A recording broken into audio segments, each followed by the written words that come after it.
Hello, and welcome to another episode of Friday Feelings, where we turn emotions into power, vulnerability into strength, and remind you to feel everything, fear nothing, and transform your life. I'm your host, Jenelle Friday, and today's episode, we are asking the question, how do you find inner peace when everything feels out of control? This is one of those episodes that I'm really excited for, not just because of the topic that we're talking about. Most of us face chaos. Most of us feel the angst, the tension, the chaos in our country. This just is a perfect timed conversation. And my very special guest speaker, Nils Vinje, is with me today. So, Nils, thank you so much for being here and spending time with me.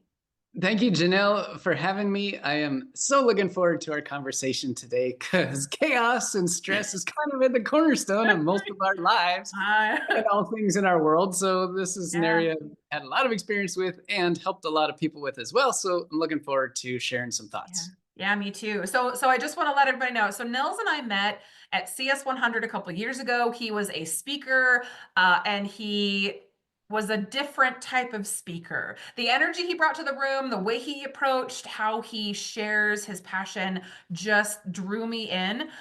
He came on as a guest speaker in the Lionheart EQ boot camp that I've done, and I actually was a participant in his leadership MBA course, which changed the way I do business and how I work with other people. And so we've built a friendship over the last couple of years, and it's really just been an honor to not just get to know you as a person, Nils, but really learn from you and the vast experience that you have from a business leadership perspective. Thank you, Janelle. Incredibly kind words. I remember when you came up to me immediately after my presentation at CS 100, you're like, whoa, we got to connect. We need to talk. I want to know more about you. And I was like, deal, let's do it. Because, and I had sensed your energy as well, right? You have to bring energy and passion into the work that you do. Otherwise, life's pretty dang boring. And so if you don't enthusiastically love what you're doing or helping people or in every conversation you get involved with, it's really hard to connect with other people. But when you bring that, then you magnetically attract people who are going to be like you, just like you and I are a perfect example of that. I love that. So, Niels, we're talking about finding inner peace amidst chaos, right? And, when you and I first sort of talked about this, I had this list of topics that you could choose from, and you chose this one. So, let's help the audience get to know you a little bit and why this topic is so important to you. Yeah, there's nothing like a little bit of inner peace amongst a constant state of chaos. And I use the term chaos it's both a positive and a negative or more of an opportunity piece. Because when you create an environment of chaos, it means that things are changing. And when things change, that's a good thing, right? If the same thing happened to you every single day, in your work, in your professional life, in your personal life, in your relationships, if the same thing happened every day, you would be bored beyond belief. So That's no Groundhog day, Day. it's Groundhog Day, right? That's why they made a whole movie about it. Right? But here's this is a really good litmus test for anybody out there. Look at the amount of chaos in your life and the level of chaos that comes on a daily, weekly, or monthly basis. If Mhm. it's flatlined and you don't experience any chaos, it's not necessarily, in my opinion, one of the healthiest things because it means you're not growing, you're not pushing, you're not doing things differently, Or right? you don't live on planet Earth as a human being, because I don't know Yeah. anyone that lives a life without chaos.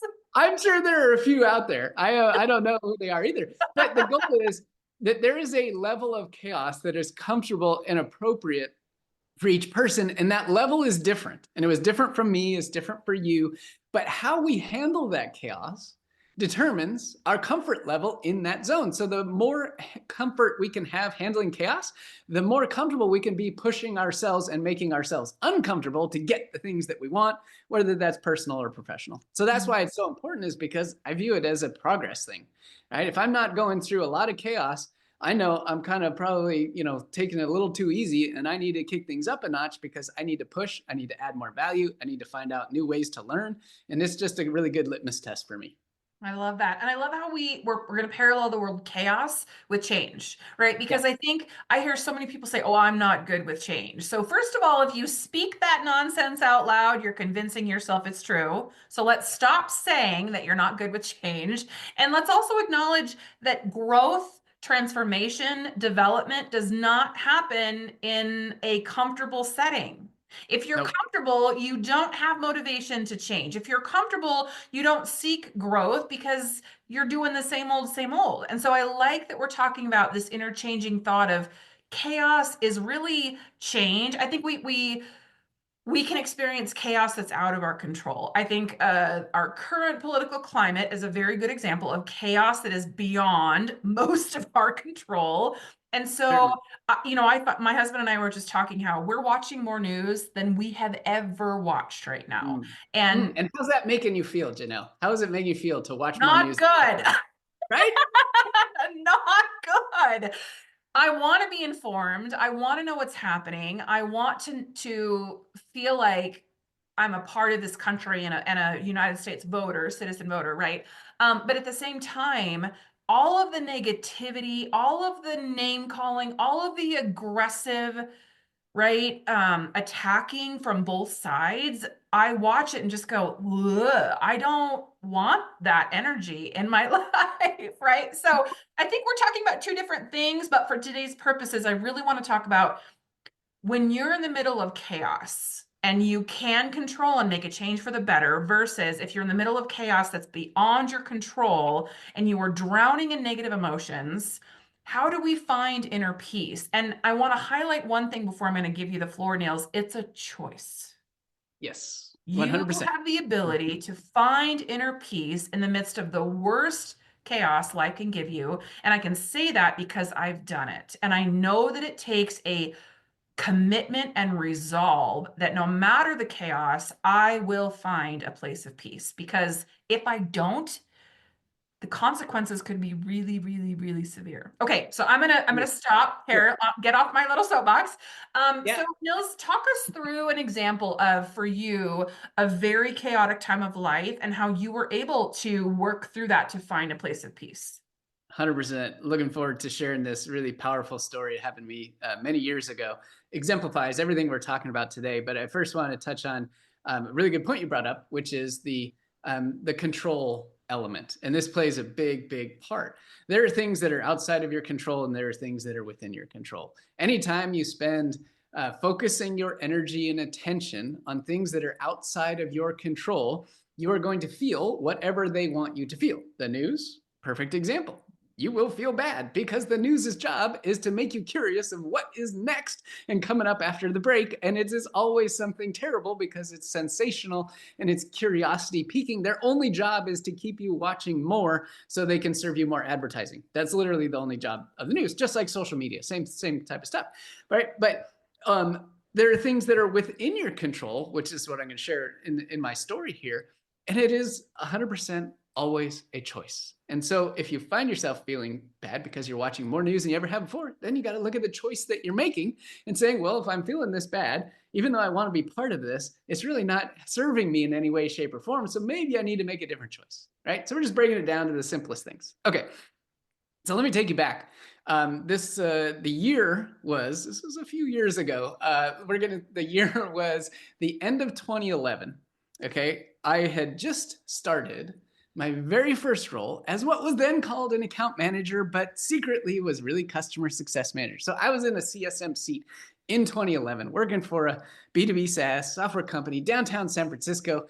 It was the absolute perfect job for me. And it was the right time to be there because a few months later, the customer success industry kind of just started right around then. I went to the very first Gainsight conference in 2013. There was 100 people, I think, in a conference room, like literally in San Francisco. That was all the people that all of Gainsight could get together in one place to discuss. It was like How far we've 10 come in a people very per short tent. amount of time.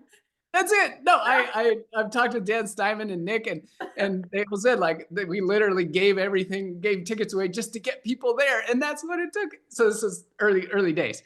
Okay, so I started this new role at this startup.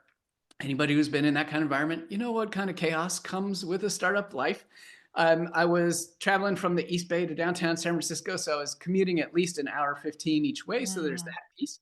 I had two children already, very 5 and 3, and then the third one was born at the very beginning of 2012, and so chaos on the home front was just kids and life, and the fact that I had about to have three kids under 5 is a pretty intense piece. Recipe for chaos. Yeah. And during this time, I decided that it would be a great idea to, with the support of my wife, to sign up and go through a leadership coach training program because I needed to push myself again. I had gone through an MBA program a couple of years prior. I got out. I just put everything into my work and my family, and then I was like, I need to learn some more. So I said, cool, I'm going to go down the coaching route. It sounds fascinating. I found a program. It was in the Bay Area. It was going to require a fair amount of time away from home. And so just a couple months after having my third kid and a couple months after starting this job in a brand new startup and in a role that didn't really exist and wasn't really defined, that was the time that I decided to go through this coach training program where I was be gone for 4 days a month. Right? So talk about chaos. Life was all over the place. Like literally, I just the amount of tension that was going on the train in the morning, on the train at night, the sleep kind of came and went. Young kids, family trying to just survive in the Bay Area. It was intense. Yeah. So here's what happened. Fast forward to, it was about April of 2012. And I went to the very first weekend of this coach training program. And I was super excited for this. And I had honestly like almost no idea what to expect. So I go to the coach training program and I still felt a lot of tension, a lot of stress, a lot of anxiety over the fact that I was leaving my family with a brand new kid, and my wife was watching all three now for, what was going to be 4 days at a time, once a month. And I was stepping out on work during that time too. So I had clients I was responsible for, and there was all kinds of stress all over the place. So I go into this with an open mind, excitement, but also a lot of anxiety and trepidation and kind of just tension inside of me. And I'll never forget, there was a exercise that we went through on that first weekend. One of the things that we did in the second, I think it was the second day. And we paired up, we saw the instructor do an example, then we paired up with another coach and we did it to each other. And there was one single powerful question that shifted everything for me. No joke. I remember exactly where I was sitting in the courtyard. It was a beautiful day. Sun was out. The breeze was gently blowing. It was April in the Bay Area. It was really, really nice outside. And I was sharing with the coach, my partner, that I was feeling a lot of stress and a lot of anxiety and a lot of just tension because I had this new job. I had 3 kids now. I was just trying to survive. And the coach turned around and asked me one single, very powerful question. He said, Nils, what's a metaphor that describes the situation you're going through right now? And I was like, a what? Hold on. And I literally it was like, the phrase hit me like a ton of bricks comes to mind, right? And I just stopped in my tracks. And I'm a very visual person. So Mm. I just stopped and I was just silent for a minute. And the first thing that came to my mind and the response that I shared with that coach was, my life right now feels like a class 5 rapid. And they kind of looked at me funny. I was like, so in whitewater rafting, if anybody knows anything about that, there's classes of rivers. So from very mild, just little ripple is like class 1 is super easy, no currents or no crazy rapids or anything. And class 5 is the most extreme, where You're there's gonna die is basically what basically rock, water, yeah. everything's moving so fast. And I said, I really feel every day like I'm going down a class 5 rapid in a boat. It's just me. And I am doing everything possible to just, steer at the last second to avoid the jagged, sharp rocks, which are going to sink my boat and take me down under the water. Like That's that was the that's metaphor a that, really powerful metaphor for sure. right? So, but what was fascinating was that as soon as I shared that metaphor, I immediately felt this incredible sense of calm because I could understand the perspective about my situation that I was not able to see before when I was in the boat. Now I was like up over the canyon looking down and seeing me Yeah. in the boat. And I was like, oh, that's where I'm at. That's what's going on. This is, whoa, huh. This is fascinating. Okay, so part of the coaching process was learning how to unpack all of the, the metaphor and all the things. And what I went through in that one conversation, it lasted probably only 15, 20 minutes, with that coach who asked me a ton of questions about the river and what it meant and what the rocks were and what the bends were and what Mm, class of river I wanted my life to be like. I came up with an entire metaphor of what I wanted to build, which was a class 3 life, which means it was more than just, stable and just nothing, but it wasn't class 5 all the time. And there was enough tension and movement and, interesting obstacles to go around to keep things interesting, but it wasn't ever going to sink me. And I had full, complete control over creating that environment. And then I worked with that coach to help me figure out how to do that on a daily basis. And we came up with some mm, strategies and some things. mm. I used that metaphor, and every single day I visualized myself on the river and I knew where I was. And it just brought an incredible sense of calm. Wow. So for me, Wow. finding peace in that time was all about understanding my perspective, which I never could have gotten to had someone not asked me that very powerful question, which is why coaching is such an important tool in everybody's toolbox. Yeah, I love that. And I think it's also a parallel example to the way that I talk about sometimes in order to be self-aware, sometimes in order to really determine where I am in life and what I'm experiencing, I have to name the emotions I'm feeling, right? Sometimes unless we pull ourselves out, like you said, of the chaos and look at it from a detached perspective and say, what am I feeling? What am I doing? What does this life really look like? And then to your point, you visualized it, you saw it, you named it, and you're like, oh, well, now I kind of have direction. I think it's so interesting that for so many of us, until we get to that point, we think we know, Yeah. but we don't really know. Oh, no, no, you can't see what is right in front of your face. That's pure. I mean, that's been anybody who's ever had anyone ask them a powerful question knows exactly what that is. And Yeah, that's why coaching is such a powerful force, yeah, because yeah, as a coach and an outside expert, right? Our job is to help people see things that are right in front of their face that they can't see because it's right in front of their face. Right? yeah, And that's why just that perspective will always be rewarded with, oh, I get it. So it's never, when people talk about coaching, some people love it or hate it. It's like, I can do this myself. It's never about doing it yourself. It's about taking the shortcut, which is I'm going to completely miss what's right here. And just because someone else asked me a question, like that's all I need is just that angle, and or hearing their perspective or having them hold a space for me. That other coach, when I was going through this, like it was when the tension came up and I really got into the river metaphor, it was a really vulnerable moment because I was sitting there. yeah, I have a young family, I had a job, and I was saying, I was basically, what I said with that metaphor is I was basically barely holding it together on a yeah, daily basis, like, on the edge of a breakdown. And that was a really vulnerable thing for me to share with somebody I barely knew. I only yeah. met the day before. But they held the space for me and they said, it's okay. And all they did was just ask questions to help me discover that. Again, Mm. why if he had shut up and said, oh, well, you should just think about your life like a river, and the twists and turns. And I'm like, what are you talking about? That doesn't make any sense. Like, that's Yeah. not my world. But he asked me the question instead and didn't tell me anything. And I discovered that simply because he provided that environment. And it was a really, really powerful exercise. I love that. So then let's move that forward, right? So you found a moment of how would you describe now the inner peace that you have because of that catalyst moment in your life today?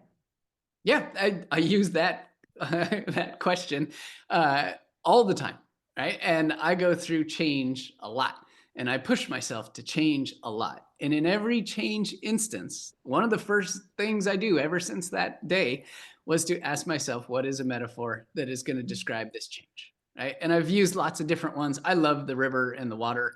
So I've used that one many times, but I've used others as well. And I've asked my clients the same things when they're going through a difficult time. What's a metaphor that describes this? And when they come to it, then all of a sudden, again, the light bulb changes. So Love that. it's all about perspective, Jenelle. If you have the perspective that is beyond just what's directly in front of your face, and you can put words to the thing, the space that you're in, and the time of life, and the time of your job, or time of whatever it is you're going through, then it's really easy to step outside of yourself and say, you know what? That's okay. I am where I am and I understand it. That's how I can find peace. One of the things, tools that I used after working with this coach in this exercise, he asked the question, well, how can you use this metaphor to help you maintain control on a weekly basis where you said you feel really stressed every day? And I came up with this just out of the blue, because he asked that question, held the space for me, came up with this exercise. So I used to work right downtown and along the Embarcadero. It's a beautiful place to walk. And we were only 2 blocks from the Embarcadero, my office. It was awesome. So every day for lunch, I would go down and I would walk along the Embarcadero and I would sit on the side. There's a little wall thing right up against the water. And I would sit on that piece and I would let the sun soak on my face. And in that moment, I always imagined that that was me pulling my boat out of the river on a sandbank, just on the side to take a little break and just relax and let the sun shine on my face. And every time I Mm, did that, oh man, I went back after lunch and I felt like $1,000,000. Like nothing could stop me because I just knew mm, exactly where I was, exactly where I was going, and it was all okay. Right? That's mm. how I got through that time, and that's how I get through tough times today when I push myself and change and all kinds of go through all that chaos. But I maintain the awareness of where I Yeah. am because I've Yeah. defined that map through the metaphor exercise. But you're not in San Francisco now. Nope, I am not. Okay. So Yep. you don't have that spot to go find yourself in every day. Right. So what does that look like today for you? Yeah, I have the ocean just down the road here, where I live in Wilmington, North Carolina, and so I go to the ocean a lot. I surf a lot. I enjoy being outside. Honestly, the best part is it didn't have to be a physical place, right? It was the meaning that I associated with being outside, taking a break, and letting the sun hit my face. That Mm, I decided that that was the meaning of me pulling off the river and taking a beat before I jumped into what was next. So I could do that at any place. I did that mm. in Phoenix where I used to live and there was no ocean, No, right? yeah. But plenty of sunshine. and Yeah. and it's the meaning you associate with the little activities that can give you a break, that can keep you calm in the world of chaos. Because chaos will always happen. But if you define how you are going to be calm in it, whether it's a metaphor or whether it's an exercise like my pulling the boat off or whatever it is, if you can define that and define the meaning you will get from that, that will give you the feeling that you need to take a step back and remain peaceful and calm. Yeah, some of the clients, and this is a challenge, right? Some of the clients I've talked to are not good at visualization. They're not visually motivated or stimulated. And so that exercise is going to be really tough for them. Yeah. So, do you have other things for individuals that say, that's just not me, Nils? How do I find peace if I can't visualize it? There are 3 primary modalities that most people will fall. One will be more dominant than others. So for me, it's visual, right? I'm a very visual person. I see things in pictures. It just is the way I'm wired. There's also auditory. There are people who are more dominant in auditory. So for people like that, I would explore something in the auditory realm, whether that was listening to a sound, listening to a thing, constructing something that went directly to their auditory senses so they could hear it. They didn't have Mm, to see a river. Maybe they could hear a river. That would hit them just as powerfully as it hit me, but it's in mm, a way that was unique to them. yeah. The third way is kinesthetic, and this is more about the feeling side of things. So some people need to touch things in order to feel them.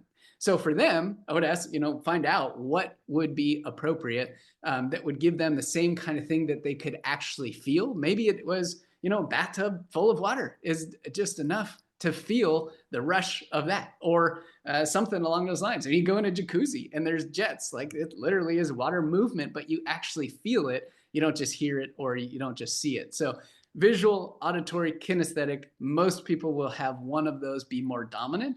And it's just the way you typically learn best. So if you think about, how you learn best, think in terms of that, and that'll give you some clues as to the best, most appropriate way to use a metaphor or use a tool like that in order to remain calm. This also falls under when we talk about emotional intelligence and the 4 pillars that I refer to: self-awareness, self-management, social awareness, relationship management. This falls under self-management, right? So partly we start with self-awareness, meaning you have a moment where you're aware, I am in the midst of chaos and I need to find my peace. That's self-awareness. Okay. Being aware that it's time to take a break or walk away. The second step now is into self-management. Your body is going to give you signals that you're approaching the breaking point, right? And we don't have time to get into that, but if you want more information about that, connect with me after. But what Nils is talking about is the ability to acknowledge the feelings that you're feeling and make a determination that I'm not going to sit in this feeling. I'm not controlled by this feeling. I'm not accepting of this feeling, and I have absolute control and the ability to take back my nervous system and the thoughts that are happening. And so one of the things that I teach, it's called the butterfly hug. Go ahead and Google it. It's a really great way to interrupt a freaked out nervous system. But another method that I think also offers visualization and stimulation in multiple ways is it's called the 5 4 3 2 1 grounding method. And it kind of speaks to all the things that Nils you're talking about, because we're not built the same, right? Everybody kind of has their own formula that they need to figure out. We all learn differently. We all hear differently. We all, right, process differently. And so the 5 4 3 2 1 grounding method is about seeing things, hearing things, smelling things, tasting things, and touching things. Because science tells us that our senses create change in our brains in a more strongly connected way when we involve more than one of our senses. And so, Nils, you're not focused on, well, this is just one way, and if you're only one thing, this is going to work for you. I'm actually going to encourage you that whether you're visual, auditory, or you need a physical thing to hold on to, try multiple things and Yeah. use more than one of your senses at the same time, because again, science shows that that changes how you process information quicker. It just does, right? So, I'm going to just explain really quickly, Nels, if you don't mind, right? The 5 4 3 2 1 grounding method is this. You're going to acknowledge 5 things you can see. Take a moment, look around the room, and look at 5 different things that you can immediately attest to. That's visual, right? You're going to acknowledge 4 things you can touch. That involves your fingertips, your nerves, your senses, your feeling things, different textures, gets your brain moving. 3 things that you can hear. Maybe it's the sound of your own voice. It doesn't matter. Whatever you have that's playing in the background. Most of us have music, or maybe you've got a TV show in the background, news, whatever. 2 things you can smell. Light a candle. Go grab an orange and put it under your nose, right? That again, we're involving multiple senses. And 1 thing you can taste. Put a mint in your mouth. Go grab a spoonful of yogurt. Doesn't really matter. This method has actually made a radical difference for a lot of people that I've worked with. And I think it's one of those things that ties in right to what you're talking about, Nils, which is this is an intentional practice, Yeah. right? That's right. You're Intentional. making time. And so do you make time every day? Do you wait for chaos to occur? How would you encourage someone through things like this? I think one is to check in with what chaos means for you. Like we talked about before, there is chaos in the world around you, and then there's chaos in your world. And there's a big difference between where you spend your time, effort, and energy using the 5 4 3 2 1 method. And if you find yourself always needing to use that, as a result of the chaos in the world around you, you're probably subjecting yourself to a lot of chaos that is causing a lot of stress that you probably don't need. And so instead, I would hope that the chaos is coming from your world, meaning you are learning new things. You are pushing your relationships further. You are bringing new ideas to the table. You are experimenting with things you've never done before, right? If that's where it is, then absolutely 100% put yourself in a chaos seat and view chaos as a great thing, because it means change. And there was back on the change piece, one of my favorite quotes from Tony Robbins talks about change, obviously, a lot, right? And he says, change happens in an instant. It's the thought process leading up to change that takes sometimes an eternity. And I thought that was really interesting, because Yeah. people talk about change taking a long time and change is hard and whatever. The reality is change doesn't take a long time. Change isn't hard, right? It happens that fast. But it is the thoughts that go into leading up to the change that take a long time. And that is a very, very different thing than change taking a long time. So when you break those things apart, right, and you look at where the focus really is, and your energy and your attention and where the chaos is coming from, right? Is your chaos coming from the actual change action, or is it coming from the thoughts about the change action? Well, if I do this, maybe this will happen. And if I don't, and you can talk yourself out of anything, right? And that's sometimes a good catalyst to say, well, how much more chaos can I handle? And is it the right chaos? Is it because I am actually growing? I'm actually pushing myself, whatever it is, personal or professional. So that's be my recommendation is check in, where is chaos coming from? Is it external to you? Is it internal to you? And if it's internal to you, is it the thoughts leading up to an action of change? Or is it actually the change action itself and the outcome of that change? And then use that 5, 4, 3, 2, 1 method to help navigate where you are, because it'll break your cycle. And that's what I love about that method, is that it literally is designed to snap your brain out of the cycle it's in and get you back into a positive state where you can see things objectively and come back to reality and be like, okay, I got this. Yeah, I love that. And I think we can all agree that the one thing that is predictable is that life is unpredictable. And Yes. I'm in a state trying to sell my home. We've got family stuff. I've got nephews. I've got, to your Yep. point, right? You've got a job and kids and a career um, we are surrounded by change. We're surrounded by unpredictability. And so this is a bigger, broader topic when we think about, emotional intelligence and emotional maturity, right? One of the things I talk about from an EQ perspective is that if you are someone who is high in EQ, it means that no matter the person I'm speaking with, no matter the circumstances I find myself in, no matter the chaos that I'm surrounded by, I'm secure because I know who I am. I know what my strengths are. I know where my weaknesses are. And in those weaknesses, I've discovered the tools necessary to get me through those moments, to pass through anything negative, to get to the other side, right? Yep. And so I think Yep. this is a really pivotal conversation, because this is a can you plan for the future? Yes. I love the quote, if you want to make God laugh, tell him your plans for the future. Yeah. No, I've everyone else is yeah, lived tomorrow, that one right? many Okay. times. Yeah. Okay, Yeah. so having said that, right, there's a couple things I want to highlight, which is one, some of my one of my sayings is often the smallest things result in the greatest impact. Yes. We're not talking about upheaving your life. We're not Mhm. talking about struggling to find this moment in your day that you're striving for, right? Yep. So where does the work actually happen?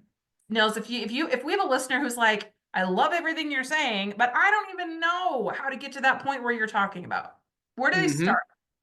It happens everywhere. That's the crazy thing, right? There is no time, it's set time when it has to happen, right? But there is a calmness that comes from knowing that you can handle chaos because you've either listened to this episode and thought about some of the examples that we've shared, or maybe you have your own version of 5, 4, 3, 2, 1 and you have that.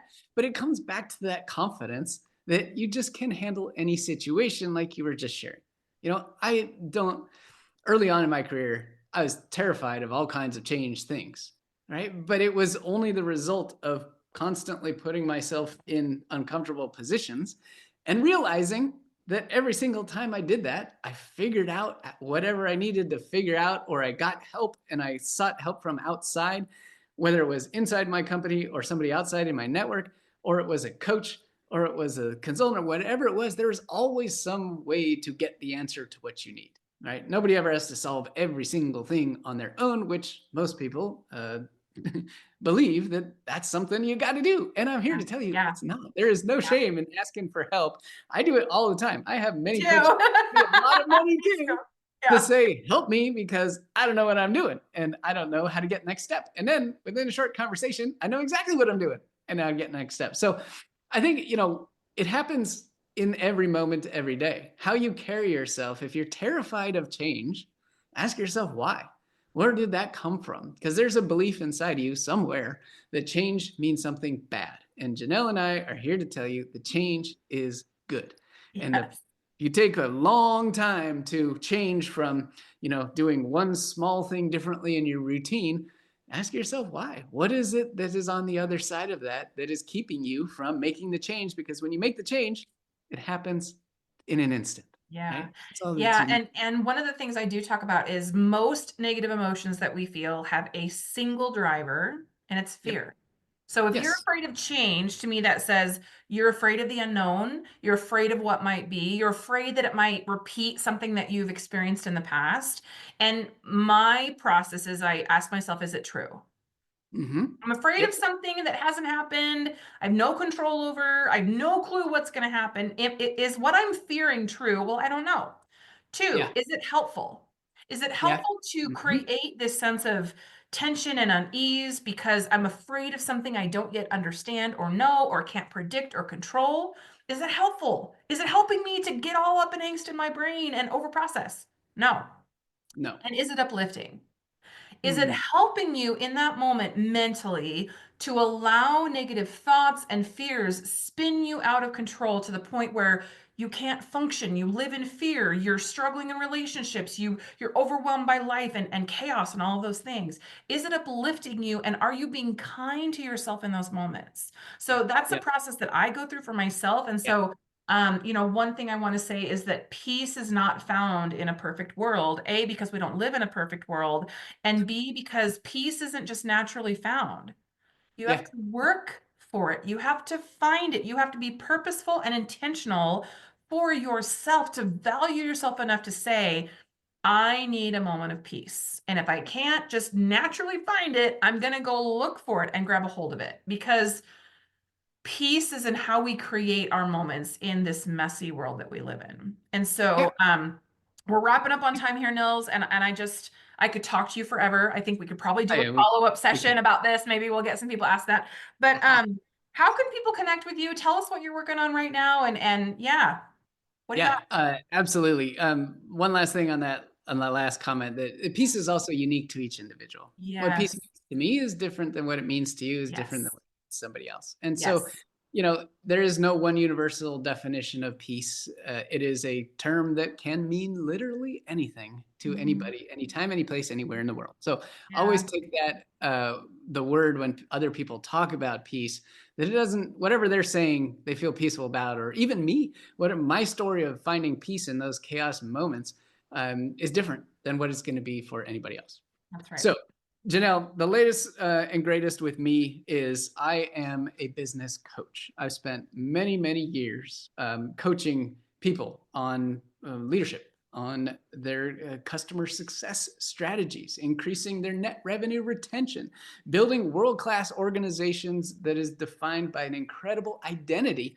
And over the course of my 25 plus year career, everything has prepared me perfectly for the work that I'm doing right now, which is working with founders, CEOs, and business owners and their leadership teams to help them build a world class company that is just grows, right? And there are 5 key principles behind this growth.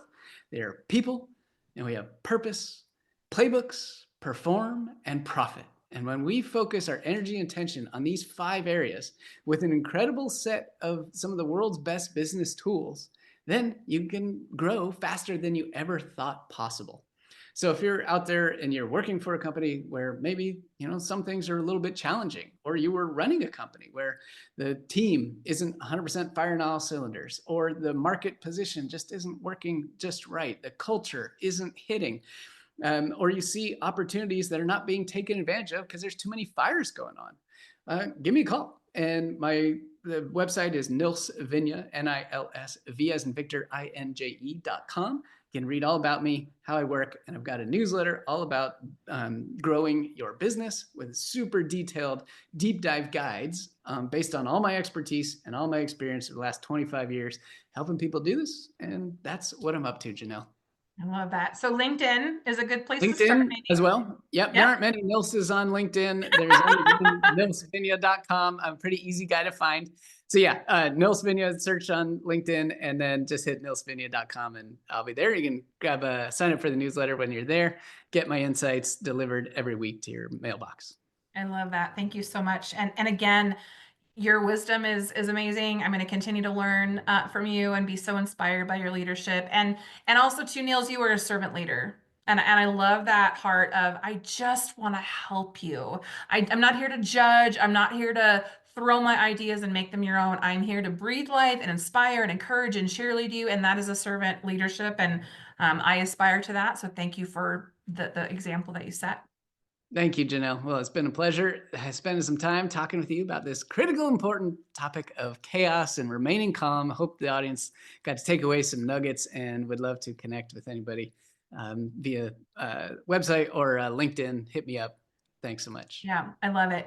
So as we wrap today, I'm going to say my usual closing, which is to be inspired by our story today, to feel deeply. Do not be afraid of your emotions, whether they're positive or negative. You got to feel them to work through them. To live fearlessly, to not allow fear to keep you from moving forward, even in unpredictability, even when you have no control and have no idea what awaits you on their side, to live with a fearless heart and to live authentically, to continue to find what works for you and be true to yourself and be authentic in your own life, in your professional life, with others, and at home. I want you to keep leaning into those feelings because true transformation starts from within. So thank you so much for joining us today, and we're going to see you next Friday.